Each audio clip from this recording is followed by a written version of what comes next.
बिस्मिल्लाहिर्रहमानिर्रहीम। बेटा, उम्मीद है कि आप सारे बच्चे खैरियत से होंगे। थोड़ी सी बेटा हमें मजबूरी है कि ऑनलाइन लेक्चर अभी हो सकता है कि यकम से अदारे ओपन हो जाएं।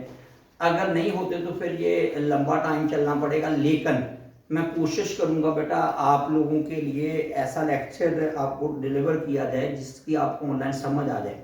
इसी वजह से बेटा एक तो ये लेक्चर जो अभी मैं रिकॉर्ड करने लगा हूँ ये क्वांटिटेटिव रीजनिंग 2 का लेक्चर है, जो बीएस मैथमेटिक्स के लिए भी है, बीएस इकोनॉमिक्स के लिए भी है, क्योंकि दोनों का सिलेबस बिल्कुल सेम है। मैं बच्चों बेटे फर्स्ट ऑफ ऑल वो चैप्टर वो टॉपिक शुरू करूँगा जिन बच्चों ने पहले मैथमेटिक्स, सारी बात है मैथ वाले बच्चे तो मैथ पढ़ के आए हैं, ये इकोनॉमिक्स वाले बच्चे भी कुछ बच्चे जो है वो इंटर में मैथ पढ़ के आए हैं। उन्होंने फर्स्ट ईयर में इंडक्टिव एंड डिडक्टिव लॉजिक का चैप्टर पढ़ा था। मैं वो चैप्टर हमारी बेटा सिलेबस का यहाँ पार्ट है। मैं ये चैप्टर का डिसीजन सिर्फ इसीलिए लिया है ताकि आप लोगों को बेटा ऑलरेडी थोड़ा सा पढ़ा हुआ, अगर इस तरह लेक्चर में कोई कमी बेशी है तो वो कवर होनी ज़्यादा आसान है। एक तो पहली बात बेटा ये समझिएगा कि जो हमारा लॉजिक का टॉपिक है, लॉजिक की बेटा नोटेशन को समझिएगा। फर्स्ट ऑफ ऑल आपकी सिंबल बेटा ये वाली हो जाए, इसको कहते हैं, इसको पढ़ा जाता है नॉट। ये सिंबल है बेटा, इसको जब हम रीड करेंगे तो हम नॉट के साथ, जिसको आप कहते हैं नेगेट करना, मनफी करना, या जिसको कहते हैं रद्द कर देना, मिसाल के तौर पर इसको अगर पढ़ेंगे तो इसका मतलब होगा कि नॉट पी, कि पी नहीं है।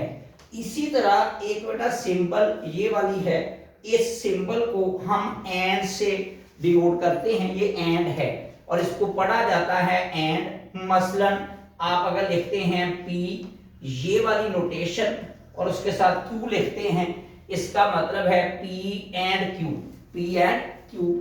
आपकी बच्चों ये वाली जो नोटेशन है, सिंबल है, इस सिंबल को और के साथ डिनोट किया जाता है, इसको आर पढ़ा जाता है। और ये आपके पास बेटा यहाँ पे जिस तरह आप इसकी बेटा बात करते हैं पी, और ये अगर मैं इसको इस तरह लिख दूं तो इसका मतलब पी आर क्यू आ जाएगा। और ये वाली बेटा जो नोटेशन है इसको हम पढ़ते हैं if then implies, if then implies. अगर मैं इसको इस तरह लिखूं तो इसका मतलब ये है कि P implies Q, P then Q या P इम्प्लाइज Q। और बेटा ये जो आपकी ये नोटेशन है, इस नोटेशन को बेटा हम पढ़ते हैं इज इक्वलेंट या इफ एंड ओनली इफ। इसको इज इक्वलेंट भी पढ़ते हैं, इफ एंड ओनली इफ भी बेटा पढ़ा जाता है। और ये आपका P if and only if Q आ जाएगा। अब इसके अंदर बेटा जो चीजें सारी ये नोटेशन कैसे यूज की जाएंगी, कब यूज की जाएंगी, सबसे पहले नेगेशन की अगर हम बात बेटा करते हैं, ये जिसको मैंने पहली सिंबल ये नॉट का नोटेशन दी है, अगर मैं इसकी बच्चों एग्जांपल दूं ताकि आपको समझने में आसानी हो। पहली बात बेटा अगर मैं सपोज ये लिखता हूं P आपका बच्चों मैंने ट्रू लिख दिया और ये फॉल्स लिख दिया। अगर मैं इसको नेगेट करूंगा, नॉट P लिखूंगा, तो अगर P ट्रू है तो उसकी नेगेशन क्या हो जाएगी, फॉल्स। अगर बेटा P फॉल्स है उसको नेगेट करेंगे तो आपका सिंबल क्या आ जाएगा, ट्रू आ जाएगा। बेटा देखो नेगेट का मतलब अगर P ट्रू था तो उसकी नेगेशन फॉल्स हो जाएगी, अगर P फॉल्स था उसकी नेगेशन क्या हो जाएगी, ट्रू हो जाएगी, मतलब उसको चेंज कर दिया गया। अब उसके बाद जो सेकंड सिंबल मैंने बेटा ये वाली लिखी थी, इसको मैंने कहा था कि ये एंड की नोटेशन है, लेकिन लॉजिक के अंदर इसको हम कंजंक्शन के लिए यूज करते हैं। हमारा जो प्रॉपर लॉजिक के अंदर वर्ड होता है उसको बच्चों हम कहते हैं कंजंक्शन। कंजंक्शन मैं इसकी डेफिनेशन बेटा लिखने लगा हूं, कंजंक्शन ऑफ टू स्टेटमेंट,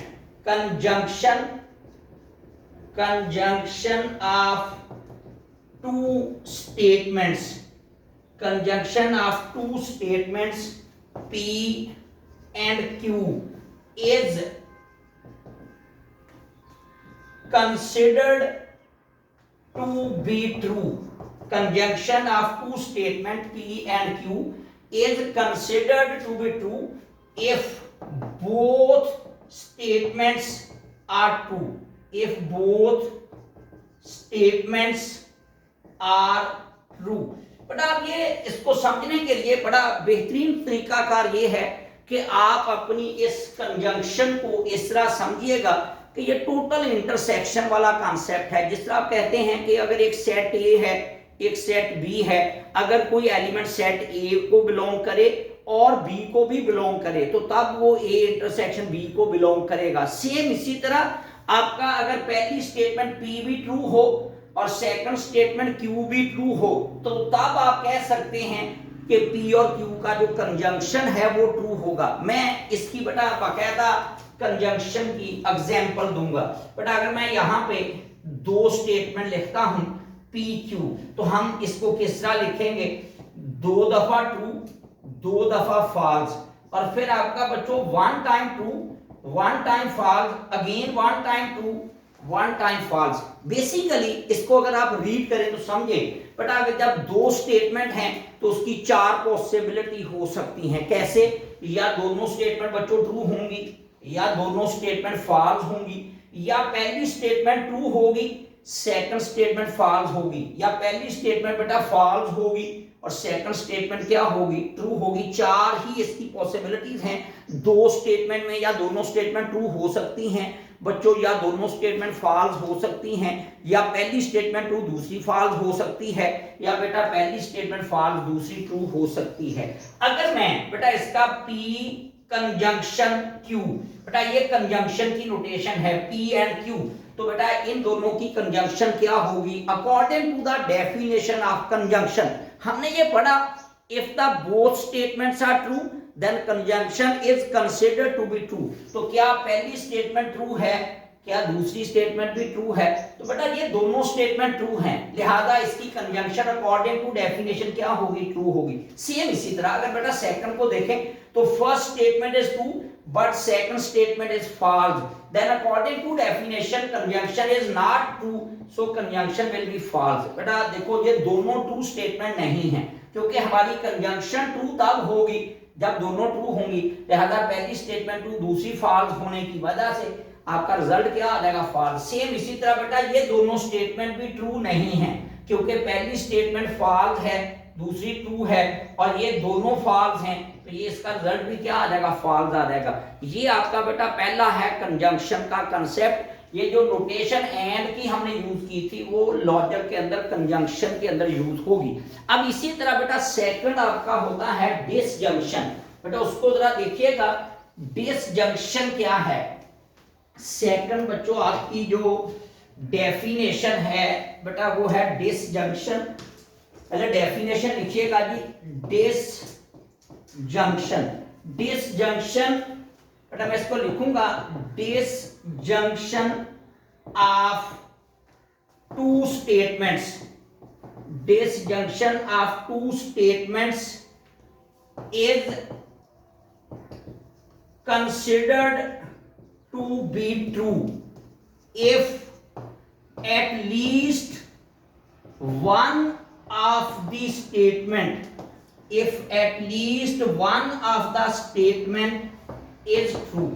बेटा यहां पे लफ्ज पे गौर करें, एट लीस्ट वन, कम अज कम अगर एक स्टेटमेंट भी ट्रू हो गई, कम अज कम एक का मतलब या कोई एक स्टेटमेंट ट्रू हो जाए या दोनों ट्रू हो जाए, आपकी डिसजंक्शन क्या हो जाएगी बेटा, ट्रू हो जाएगी। आप इसको समझने के लिए सेम आपका बेटा यूनियन वाला कंसेप्ट है। जिस तरह आप दो सेट लेते हैं, आप कहते हैं कि एक सेट ए के एलिमेंट हैं फिर सेट बी के एलिमेंट हैं, तो बच्चों आप ये कहते हैं कि ए यूनियन के अंदर वो हर एलिमेंट मौजूद होगा जो या सेट ए को बिलोंग करेगा या सेट बी को बिलोंग करेगा या दोनों को बिलोंग करेगा। 100% बेटा ये यूनियन का कंसेप्ट है। अगर मैं इसकी बेटा डिसजंक्शन, जिस तरह कंजंक्शन की नोटेशन एंड वाली थी, डिसजंक्शन की ये नोटेशन है। अब मैं अगर सेम उसी तरह बेटा इसकी एग्जांपल दूं, पी और क्यू आपकी दो स्टेटमेंट हैं, हम कहते हैं कि पहले दोनों ट्रू और फिर बेटा दोनों फॉल्स, फिर आप इसको कहते हैं कि ट्रू फॉल्स ट्रू फॉल्स, देखो बेटा फिर वही आपका टोटल आपकी बेटा 4 पॉसिबिलिटीज हैं, या दोनों स्टेटमेंट ट्रू होंगी, या दोनों स्टेटमेंट बच्चों फॉल्स होंगी, या पहली स्टेटमेंट ट्रू दूसरी फॉल्स होगी, या पहली फॉल्स सेकंड ट्रू होगी। अगर मैं P डिसजंक्शन Q की बेटा बात करूं तो बेटा गौर करो, according to definition first statement is true, second is also true. तो हमने ये पढ़ा कि कम से कम एक भी स्टेटमेंट ट्रू हो गई तो डिसजंक्शन ट्रू हो जाएगा। तो इसका मतलब इनमें कोई एक भी ट्रू आ गया तो ये ट्रू हो जाएगा। देखो ये पहली स्टेटमेंट ट्रू है, दूसरी फॉल्स है, चूंकि ये वन टाइम ट्रू आ चुका है लिहाजा आपकी डिसजंक्शन ट्रू हो जाएगी। बेटा ये ट्रू आ चुका है, आपकी डिसजंक्शन क्या हो जाएगी ट्रू। बेटा ये दोनों स्टेटमेंट फॉल्स हैं तो तब आपकी डिसजंक्शन क्या होगी, फॉल्स होगी। आप समझ लें कि आपकी डिसजंक्शन फॉल्स सिर्फ एक ही सूरत में होगी जब दोनों स्टेटमेंट फॉल्स होंगी। अगर कोई एक जगह पे भी ट्रू आ गया तो डिसजंक्शन आपका क्या हो जाएगा, ट्रू हो जाएगा। मेरा ख्याल है बेटा आपको ये चीज समझ आ गई होगी। अब इसके बाद मैंने एक तीसरी बेटा नोटेशन लिखी थी, if then implies. If then implies को बेटा हम कहते हैं उसके लॉजिक के अंदर कंडीशनल, लॉजिक के अंदर इसको कंडीशनल बोला जाता है बेटा, कंडीशनल, और इसको इंप्लीकेशन भी कहते हैं, कंडीशनल या इंप्लीकेशन। अब बेटा प्लीज सुनिएगा, इसकी डेफिनेशन ये समझिएगा। द कंडीशनल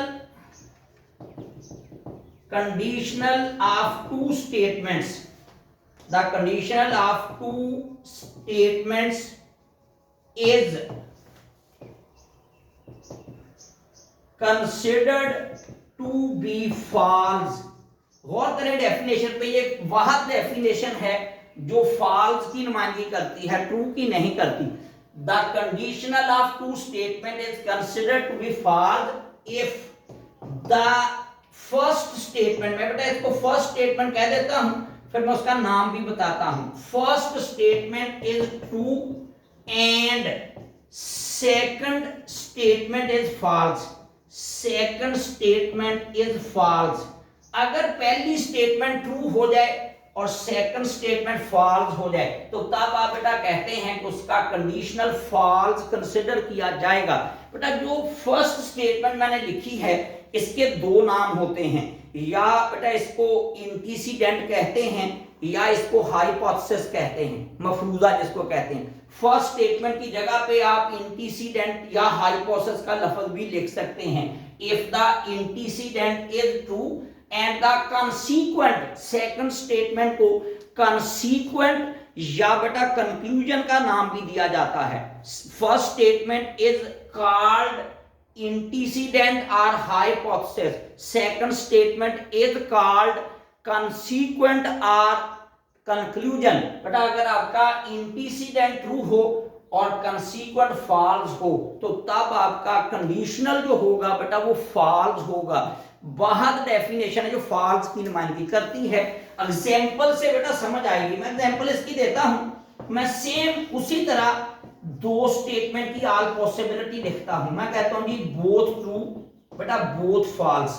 फिर मैं कहता हूं जी one true one false, one true one false. बेटा गौर कीजिएगा, P इंप्लाइज Q। देखो ये आपका कंडीशनल की बेटा नोटेशन है। कंडीशनल को आप इस नोटेशन से बेटा डिनोट करते हैं। अब देखो पहली स्टेटमेंट आपकी ट्रू है, दूसरी फॉल्स है। आप, मैं इसको लहदा से बेटा एक साइड पे लिखता हूं, देखिएगा ट्रू और फॉल्स, तब आपका ये क्या होगा, फॉल्स। अगर पहला कंपोनेंट ट्रू दूसरा फॉल्स हो तो तब फॉल्स होगा, बाकी हर सूरत में ट्रू होगा। देखो पहला तो ट्रू है लेकिन दूसरा फॉल्स नहीं है, मतलब इसको फॉलो नहीं करता, लिहाजा ये फॉल्स नहीं हो सकता, ये ट्रू होगा। देखो बेटा ये पहली स्टेटमेंट ट्रू है, दूसरी फॉल्स है, लिहाजा ये फॉल्स होगा अकॉर्डिंग टू डेफिनेशन। बेटा पहला ही ट्रू नहीं है, देखो पहली कंडीशन ही आपकी सेटिस्फाइड नहीं हो रही, लिहाजा अगर पहला ट्रू नहीं है दूसरा नहीं भी देखते तो ये बेटा आपका फॉल्स नहीं हो सकता, क्योंकि फॉल्स होने के लिए पहली स्टेटमेंट का ट्रू होना जरूरी है, और पहली स्टेटमेंट ट्रू नहीं है तो सेकंड को बेशक आप नहीं भी चेक करते तो ये आपका बेटा फॉल्स नहीं होगा। और ये भी पहला ट्रू नहीं है, दूसरा फॉल्स अगर है भी है तो लेकिन पहला भी ट्रू होना चाहिए, तो लिहाजा बेटा ये भी फॉल्स नहीं होगा। ये इसका रिजल्ट है। मैं इसी एग्जांपल को मजीद बेटा प्रोसीड करता हूं। मैं कहता हूं अगर यही एग्जांपल Q इंप्लाइज P आ जाए, अगर आप बेटा Q इंप्लाइज P की बात करते हैं तो डेफिनेटली आपका एंटीसीडेंट ये बन जाएगा, कॉन्सिक्वेंट ये बन जाएगा। अब आपकी पहली स्टेटमेंट Q होगी, दूसरी स्टेटमेंट बच्चों फॉल्स होगी। देखो पहली स्टेटमेंट ट्रू है लेकिन दूसरी फॉल्स नहीं है, लिहाजा इसको फॉलो नहीं करती, तो बेटा ये आपके पास जो आपका फॉल्स वाली कंडीशन को सेटिस्फाई नहीं करता। अगर आप इस पे देखें बेटा पहली स्टेटमेंट ट्रू नहीं है, दूसरी फॉल्स नहीं है, लिहाजा ये भी फॉल्स नहीं होगा। बेटा ये पहली स्टेटमेंट ट्रू है, दूसरी स्टेटमेंट फॉल्स है। अब पहली स्टेटमेंट बच्चों Q होगी, Q आपका ट्रू है, P फॉल्स है, 100% आपका कंडीशनल की डेफिनेशन को अप्रोच करता है, लिहाजा ये आपका रिजल्ट फॉल्स होगा।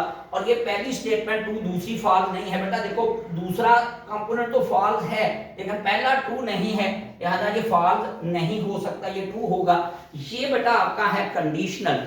इसके साथ बेटा सेकंड आपका आता है बाई कंडीशनल। बेटा इसके बाद आपका इफ एंड ओनली इफ का जो मैंने नोटेशन बताई थी सिंबल के अंदर, इसको हम कहते हैं bye conditional.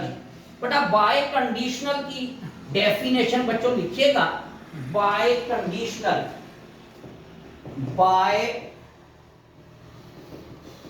Conditional.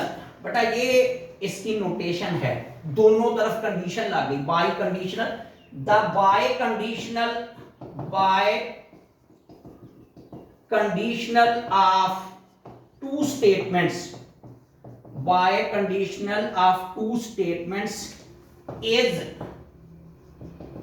considered to be true if both statements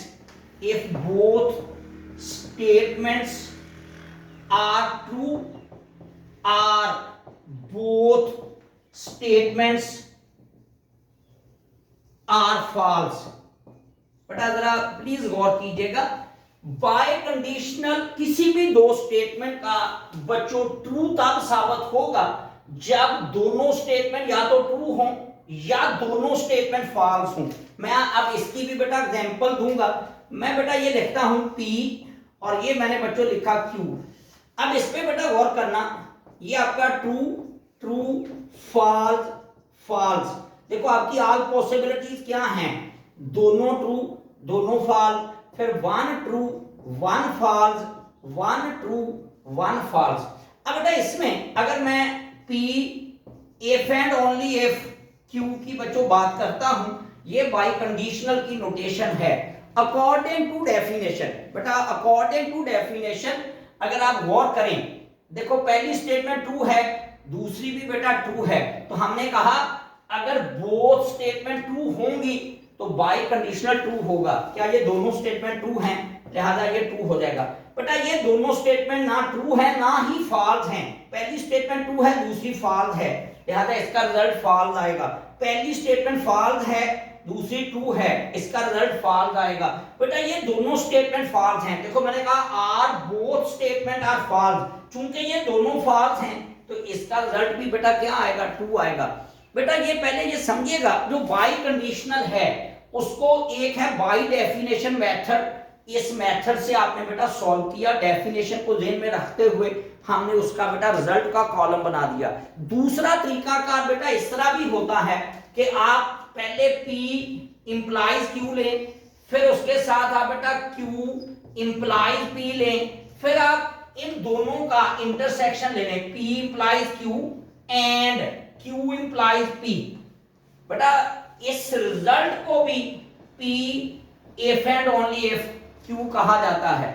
bye conditional लेने का दो तरीके कार हैं, एक बेटा बाय डेफिनेशन है, एक मैंने पहले P से Q का इंप्लाइज लिया, फिर Q इंप्लाइज P लिया, फिर इन दोनों का क्या ले लिया, कंजंक्शन ले लिया। जब इन दोनों का कंजंक्शन आएगा तो बाय कंडीशनल बन जाएगी। अगर आप इस तरीके से बेटा करते हैं, सुनिएगा जरा, P इंप्लाइज Q, पहली स्टेटमेंट ट्रू लेकिन दूसरी फॉल्स नहीं है। आपको ये समझना होगा कि ये इंप्लाइज दैट आपका पहला ट्रू दूसरा फॉल्स हो तो इंप्लाइज दैट बेटा फॉल्स होता है। देखो पहला ट्रू है लेकिन दूसरा फॉल्स नहीं है, लिहाजा ये फॉल्स नहीं हो सकता। पहला ट्रू दूसरा फॉल्स है, ये रिजल्ट फॉल्स होगा। पहला ट्रू दूसरा फॉल्स नहीं है बेटा, ये आपके पास ट्रू होगा। पहला ट्रू दूसरा फॉल्स नहीं है, लिहाजा ये फॉल्स वाली कंडीशन में नहीं आता। अगर मैं क्यू इंप्लाइज पी की बच्चों बात करता हूं तो ये आपका पहला कंपोनेंट क्यू होगा, दूसरा पी होगा। बच्चों ये पहला ट्रू दूसरा फॉल्स नहीं है। देखो पहला ट्रू दूसरा फॉल्स नहीं है तो ये फॉल्स नहीं हो सकता। ये पहला ट्रू दूसरा फॉल्स नहीं है, ये फॉल्स नहीं हो सकता। बेटा ये स्टेटमेंट पहली स्टेटमेंट ट्रू है, दूसरी फॉल्स है, लिहाजा ये फॉल्स होगा। और ये दोनों बेटा पहला ट्रू दूसरा फॉल्स नहीं है तो ये ट्रू होगा। अगर बेटा मैं पहला कॉलम ये है, दूसरा कॉलम ये है, बेटा इन दोनों कॉलमों के बिटवीन अगर कंजंक्शन ली जाए, अब आपका सारी कंसंट्रेशन इसकी डेफिनेशन पे बेटा होनी चाहिए कि conjunction is considered to be true if both the statement are true. Conjunction बेटा ट्रू समझ ले, इंटरसेक्शन का कॉन्सेप्ट है। देखो जरा इस पे गौर करो मेरा बेटा, क्या ये दोनों स्टेटमेंट ट्रू हैं, लिहाजा ये ट्रू होगा। ये दोनों स्टेटमेंट बेटा ट्रू नहीं है, ये फॉल्स होगा। बेटा ये दोनों स्टेटमेंट ट्रू नहीं है, ये मेरा बेटा फॉल्स होगा। बेटा ये दोनों स्टेटमेंट ट्रू हैं, लिहाजा कंजंक्शन के मुताबिक ये क्या होगा, ट्रू होगा।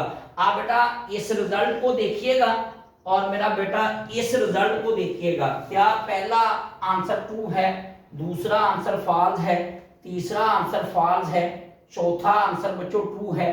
ये आपका बेटा बाई कंडीशनल बाय डेफिनेशन भी लिया जा सकता है और P इंप्लाइज Q फिर Q इंप्लाइज P, फिर दोनों का कंजंक्शन लेकर भी बाई कंडीशनल बेटा फाइंड आउट किया जा सकता है। अब इसके बाद बेटा थोड़ा सा लेक्चर 2-4 मिनट का मैं और दूंगा। पहला लेक्चर है, मैं सिर्फ आपका फीडबैक जरूर चाहूंगा, मुझे प्लीज बता दीजिएगा अगर उसमें कोई कमी पेशी हो, कोई किसी किस्म का व्हाइट बोर्ड नजर ना आने का सिलसिला हो तो आप मुझे बताएंगे तो मैं उसमें बेहतरी लेके आ सकता हूं। अब बेटा जो इसके अलावा जो हमारे पास 3 चीजें और डिस्कस की जाएंगी, सिर्फ उनको डिस्कस मैं करूंगा, न्यूमेरिकल में कल के लेक्चर में करूंगा। जरा उस पे बेटा देखिएगा, एक हमारा P इंप्लाइज अगर ट्रू है, इसका सिर्फ इंप्लाइज दैट के साथ ताल्लुक है। एक बेटा हमारा होता है कन्वर्स, एक होता है लॉजिक के अंदर बच्चों इनवर्स, एक होता है कंट्रापोजिटिव। अगर मैं P इंप्लाइज Q का बेटा कन्वर्स मालूम करूंगा तो कन्वर्स क्या है बेटा, जो आपका इंटीसीडेंट है वो कॉन्सिक्वेंट बन जाएगा, जो कॉन्सिक्वेंट है वो इंटीसीडेंट बन जाएगा। तो इस P इंप्लाइज Q का जो कन्वर्स आएगा बच्चों वो Q इंप्लाइज क्या बन जाएगा, P बन जाएगा। अगर मैं बेटा हमारा क्वेश्चन ये वाला है, अगर मैं इस क्वेश्चन का इनवर्स मालूम करूंगा तो इनवर्स क्या होगा बेटा, P को नेगेट करेंगे, P की नेगेशन क्या हो जाएगी, not P implies that Q की नेगेशन क्या हो जाएगी, नॉट Q। और अगर इसका बेटा कंट्रापोजिटिव लिया जाएगा तो कंट्रापोजिटिव बेटा जो इसका होगा वो आपका इन दोनों को नेगेट भी किया जाएगा और इनका बेटा इनको चेंज भी किया जाएगा। दूसरे अल्फाज में कह लें कन्वर्स ऑफ द इनवर्स, इसका दोबारा कन्वर्स अगर लेंगे तो ये नॉट Q आ जाएगा, इंप्लाइज दैट नॉट P आ जाएगा।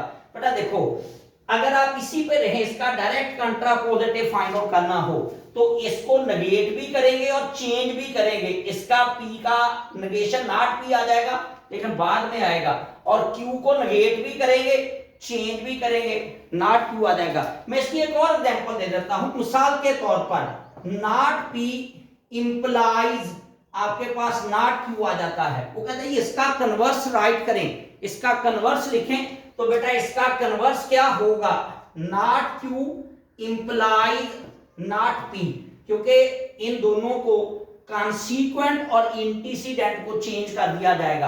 अगर इसका बेटा इनवर्स लिखना हो तो नॉट P की नेगेशन क्या आ जाएगी, P, नॉट P का अपोजिट P आ जाएगा, इंप्लाइज दैट आ जाएगा, नॉट Q का अपोजिट क्या आ जाएगा, Q आ जाएगा। और अगर इसका बेटा कंट्रापोजिटिव लिखना हो तो इसको चेंज भी करेंगे और इसको नेगेट भी करेंगे, नॉट Q की नेगेशन क्या आ जाएगी, Q, implies that not P की निगेशन क्या आ जाएगी पी, ये इसका बेटा कंट्रा पॉजिटिव आ जाएगा। बेटा मैंने कोशिश की है, लेकिन क्योंकि ऑनलाइन लेक्चर में थोड़ी सी कबाहत जरूर होती है, प्लीज एक तो ये लेक्चर कल आपको इंशाल्लाह जो है ना जी इन टाइम सेंड किया जाएगा ये, क्योंकि मैंने एक दिन पहले रिकॉर्डिंग कर रहा हूं। आप प्लीज इसको ध्यान में रखिएगा कि आपने मुझे अपना फीडबैक बेटा देना है, कोई कमी बेशी है, अगर तो ये 1-2 दिन का काम है तो फिर तो वो कंपनसेशन बेटा हो जाएगा। अगर ये लंबा चलता है तो फिर इसी तरीके से आपको पढ़ना भी आपकी मजबूरी है, हमारा पढ़ाना भी मजबूरी है, तो फिर बेटा आप उसको बेहतर करने के लिए आपकी तजवीज़ ज़रूरी है। तो इसलिए बेटा इसको पढ़िएगा, और बेशक 1-2 दफ़ा पढ़िएगा जरूर प्लीज़ इसको। ऑनलाइन लेक्चर ये ना समझिएगा कि ये पढ़ा जाए या ना पढ़ा जाए, कोई फ़र्क नहीं पड़ता, फ़र्क पड़ता है। अल्लाह हाफ़िज़, अल्लाह ताला आपका हम नासर हो।